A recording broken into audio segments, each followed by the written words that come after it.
কোন বেছি বিষাক্ত মানুহ নে সাপ বৰ্তমান সময়ত এয়া এক বৃহৎ প্ৰশ্ন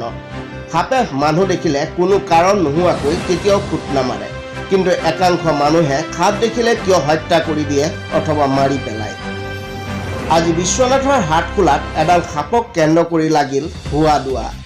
দৰাচলতে ভেকুলী চিকাৰ কৰাৰ বাবে বিশ্বনাথৰ হাটখোলাৰ এজন মানুহৰ ঘৰৰ সন্মুখত থৈ দিয়া এটা ৱাশ্বিং মেচিনৰ ভিতৰত প্ৰৱেশ কৰে এডাল প্ৰকাণ্ড সাপ তাৰ পিছতে উক্ত স্থানত লাগিল হুৱা দুৱা গৃহস্থই নিজ ৱাশ্বিং মেচিনটোৰ পৰা সাপডাল উলিয়াই পঠিয়াবলৈ ৰাজপথতে উলিয়াই আনিলে ৱাশ্বিং মেচিন তাৰ পিছতে বহু সময় ৰাজপথতে ৱাশ্বিং মেচিনৰ পৰা সাপডাল উলিয়াবলৈ এজনৰ পিছত আনজনে চেষ্টা কৰিলে কিন্তু বহু সময় ধৰিও ৱাশ্বিং মেচিনৰ পৰা সাপডাল উলিয়াবলৈ সক্ষম হোৱা নাই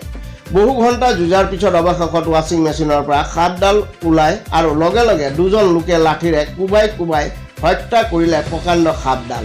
হত্যা কৰা সাপডাল মচুৱা গুম বুলি চিনাক্ত কৰা হৈছে তেওঁলোকৰ মতে নগৰত ওলোৱা এই সাপডাল হত্যা নকৰিলে আন কাৰোবাৰ দোকানত প্ৰৱেশ কৰি যিকোনো ঘটনা সংঘটিত কৰিব পাৰে বাবে এইদৰে সাপডাল হত্যা কৰিলে এতিয়া প্ৰশ্ন উত্থাপন হৈছে দৰাচলতে মচুৱা গুম সাপ বুলি ক'লে সকলোৱে জানে যে এই সাপৰ বিষ নাই এডাল বিষয়হীন সাপৰ হত্যা কৰা ঘটনাই কিন্তু জৈৱ বৈচিত্ৰ্যৰ বাবে